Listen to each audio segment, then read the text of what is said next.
Hello and welcome to Devil's Advocate. Is the Prime Minister becoming embroiled in the Coalgate controversy?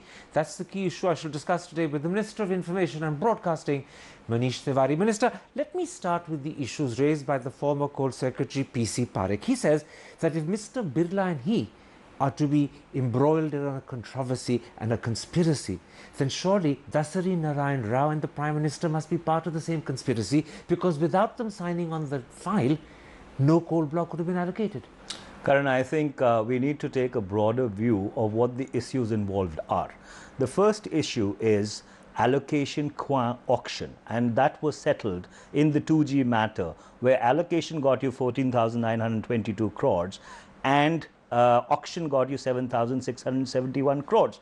Now is the process coming to the process of allocating coal mines from 1993 to 2009. 22 ministers, including 2 former prime ministers, 1 deputy prime minister, and the current prime minister have held the coal portfolio. I don't deny any of that. And the entire process of allocation has been the same. I don't deny any of that. I'm talking not about the entire process. I'm talking about one specific allocation where Mr. Parekh and Mr. Birla have been accused of a conspiracy. And I put it to you, as Mr. Parekh says, that if they are guilty of conspiracy, then surely Dasari Narayan Rao and the Prime Minister must be part of that conspiracy, because without those 2 ministers signing off on the file, the allocation couldn't have happened.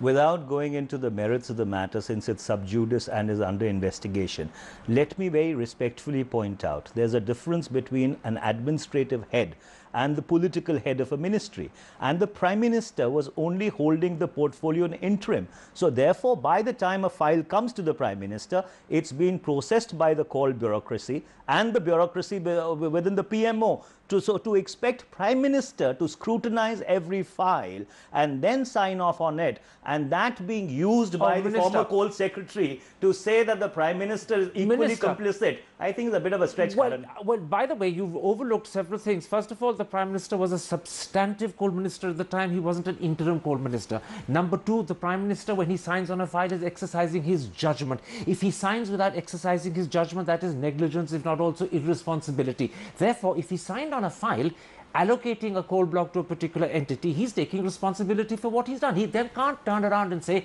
I may have signed, but the responsibility is the coal secretary's. That is not just irresponsible, that is trying to hand over responsibility to someone else. Allow me to answer both those questions straight off. First of all, the Prime Minister was holding the portfolio in interim twice when Shibu Soren resigned as the coal minister. Critically during this period. So therefore, obviously, because between 2004 and 2009, Shibu Soren resigned, if not thrice, at least twice. Number 2, as I was earlier pointing out, you see, the ministers deal with issues of policy, substantive issues of policy. Administrative matters are dealt by the secretaries who are administrative heads of the ministry. There is nobody trying to escape responsibility, Karan, but I'm trying to make the distinction that by the time a file comes to the Prime Minister, who's the interim head of a particular ministry, it's gone through the entire coal bureaucracy, the entire bureaucracy of the Prime Minister's office, and for the Prime Minister then to disagree with that recommendation, I think is a bit of a stretch, for the lack of a better word. The chronology you're sketching out is wrong. The file didn't go through the system to the Prime Minister. This matter began with the Prime Minister. And let me give you the facts.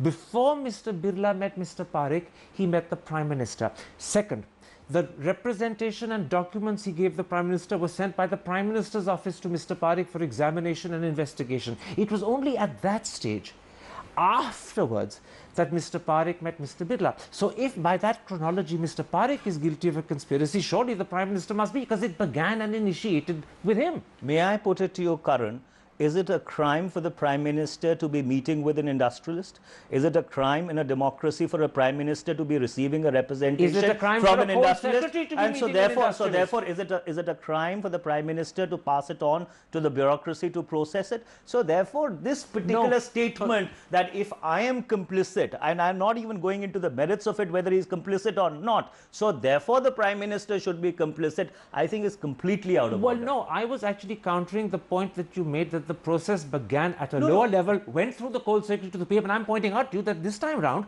the process began with the PM. Mr. Birla met the PM first, he gave his representation to the PM first, the PM's office sent that representation to Mr. Parekh, only then did Mr. Parekh meet Mr. Birla. So, if chronology is important, the chronology is the wrong one, it doesn't suit your purpose. 99% of the times, Karan, representations are made to the minister. The minister marks it to the bureaucracy, and that's when the process starts. The process does not commence with you coming and giving me a representation. Process starts when I refer it for processing. So therefore, the chronology of processing is because I don't take a decision on your representation. I take a decision on the process which has been initiated by the ministry. If the minister, the Prime Minister in this case as Coal Minister, takes a decision on the process, then I accept that the recommendation he received from Mr. Parekh was to set aside the original screening committee decision and split the coal block between Neyveli Lignite and Hindalco. But it was only a recommendation. That recommendation could not have come into effect until Dasari Narayan Rao as Minister of State and the Prime Minister as Coal Minister signed on it. And as I put it to you at the very beginning, those ministers have to exercise their judgment. Not only did they not, they actually endorsed the recommendation they got, so they take responsibility for it. Now, if that ends up being a conspiracy, they are part of the conspiracy. Again, let me again point you to the whole allocation process. There was an interministerial committee which was put in place in 1993. The interministerial committee screens all the applications, arrives at recommendations, and then those recommendations are sent to the political executive. It's only a recommendation. Right, I completely agree with you, but invariably, the political executive does not gerrymander with the recommendations, and especially so the Prime Minister, who as head of government is not really looking after one portfolio, but is looking at the entire pantheon of the government paradigm. Mr. Tewari, you've been a minister long enough to know that there are many instances, not just in the coal ministry, but in every ministry in government, when ministers receive recommendations from their secretaries and turn them down or set them aside, right? The Prime Minister in this instance didn't. And the reason he didn't is because he agreed with the recommendation. And when he agreed with the recommendation, then he becomes part of the so-called alleged conspiracy, if there is one. And that's... First of all, I think we need to hair split. And the hair splitting is that what you rightly pointed out, A, whether there's a conspiracy, and hypothetically presuming, since the CBI has filed an FIR. If there is a conspiracy, the PM is part of it. Presuming that there's a conspiracy, since the CBI has filed an FIR, to extrapolate and stretch it just because the Prime Minister has signed off. So therefore, the Prime Minister is complicit. I respectfully would disagree with you, The point I'm making, and this is in fact the point Mr. Parekh made as well, that arguably, the responsibility of the Prime Minister is even greater than that of the Coal Secretary, because the Prime Minister could have turned down the Coal Secretary's recommendation. He didn't. He in fact chose to endorse it. As I say to you, if he endorsed it after exercising his judgment, then he did so knowingly and wittingly, and therefore he's part of the conspiracy. And forgive me, let me finish. And if he did it without exercising his judgment, then he was negligent and irresponsible.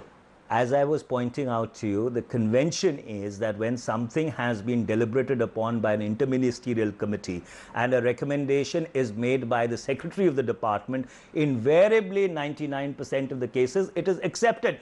If at all there's a disagreement, then you have to pass a reasoned order as to why are you disagreeing with the recommendations of the interministerial committee. So therefore, for Mr. Parekh to take this stand now, you know, because if I made the recommendation and I'm being made a part of the conspiracy, so should the Prime Minister. I think is completely out of order. There is no jurisprudence which really substantiates this kind of a reasoning or this kind of an argument. There are facts that substantiate the point Mr. Parekh is making, and they are there in the paper, The Hindu, on Friday. First of all, you keep saying when an interministerial committee sends a recommendation, it's quite acceptable for the Prime Minister to sign on the dotted line without questioning it. Actually, it was a recommendation from the Coal Secretary to change the original decision by an interministerial committee.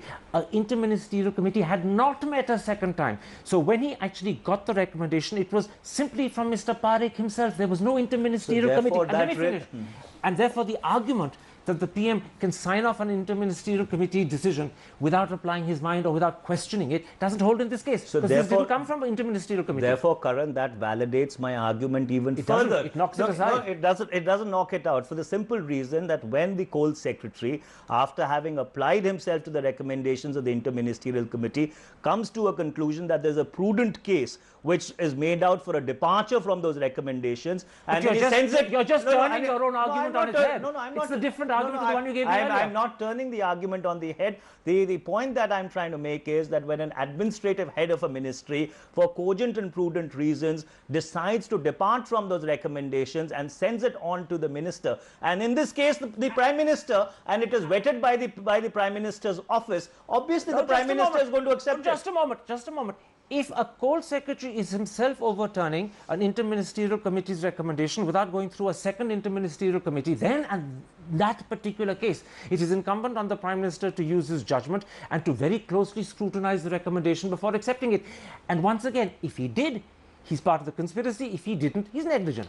So therefore, that's why I'm saying that here, if for valid and cogent reasons, because I have not looked at the paper, the Coal Secretary disagreed and he sent that recommendation forth, and it was again vetted by the Prime Minister's office to say that the Prime Minister should then have applied himself to each and every fact in the file and then come to a considered decision disagreeing with what the Coal Secretary has said. I think possibly it goes against the conventions of how governance is carried out at the level of the Prime Minister. Forgive me. You know, the critical implication of what you're saying is that when things come to the Prime Minister for decision making, because they've come from a Coal Secretary, because they've been vetted by the PMO, the PM doesn't need to apply his mind. He can safely and simply rely on the advice he's getting. And that, I put it to you, in a Prime Minister is negligence and irresponsibility. I think it is neither negligence nor irresponsibility. It is the prudent manner in which governance is carried out. After all, why do you have a bureaucracy? Pulak Chatterjee should then run the government, not the Prime Minister. Because if the PM is going to sign on Pulak Chatterjee's advice, Pulak Chatterjee is the PM, not the PM. After all, Karan, then why do you have a bureaucracy? Why do you have different layers of shifting? To give advice, not supplant the PM's thinking. So therefore, in this particular instance,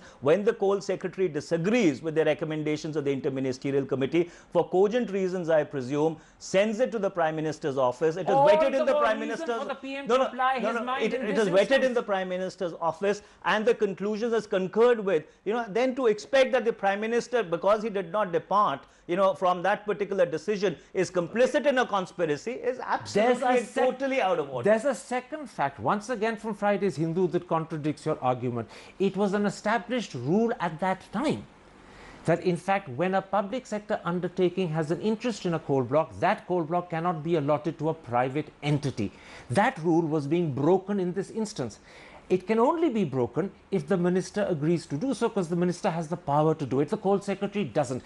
Given that in this particular instance a rule was being broken to change the allotment and give a share in that allotment to Hindalco, surely the PM would have exercised his judgment, and then in that instance, surely when he did, he'd be part of the so-called conspiracy. He can't allow rules to be broken and say, I simply signed on the advice of my advisors and agreed to what they were saying without exercising my judgment. Most respectfully, may I put it to you that please go through the C&AG report, which I completely disagree with. The C&AG report points to various instances between 1993 and 2009 where contiguous blocks were awarded to public and private companies. So therefore, if the case that you are making out that this was a one-off departure from an accepted principle, that is completely and absolutely is not that it was a one-off departure. And absolutely flies in the face of facts. I'm not saying it was a one-off departure. I'm saying it was a breach of the rule of the period. And when a rule is being breached, one assumes that the What was the rule, Karan? What was the rule? I'll tell you. Now, what was the rule? It was that when there is a coal block in which a public sector unit has an interest, you do not allot it to a private sector entity. I'm sorry, that is not the rule. That is the rule. It's in the Hindu today. Forget the Hindu. I'll tell you. Forget the Hindu. I'll tell you what the rule is. The rule was that there should be a reasonable distance between a public sector allocation and a private sector allocation, so that the boundaries are seamlessly demarcated. Forgive me. And that can't be the rule. And please read the C&AG report. I tell you. Please read the C&AG report and then refer to the Sasan case. Where the allocation was made. You're bringing up different rules to counter a real rule that I'm quoting from Friday's Hindu. How do I know that we are quoting a real rule?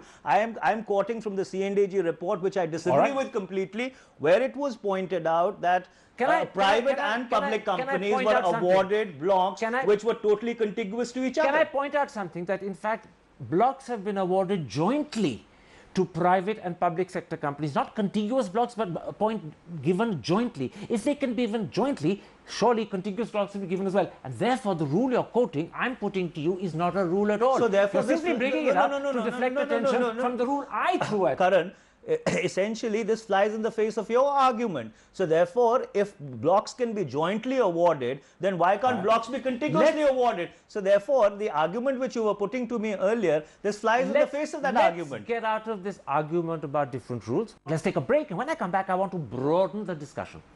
We'll be back in a moment's time. Don't go away.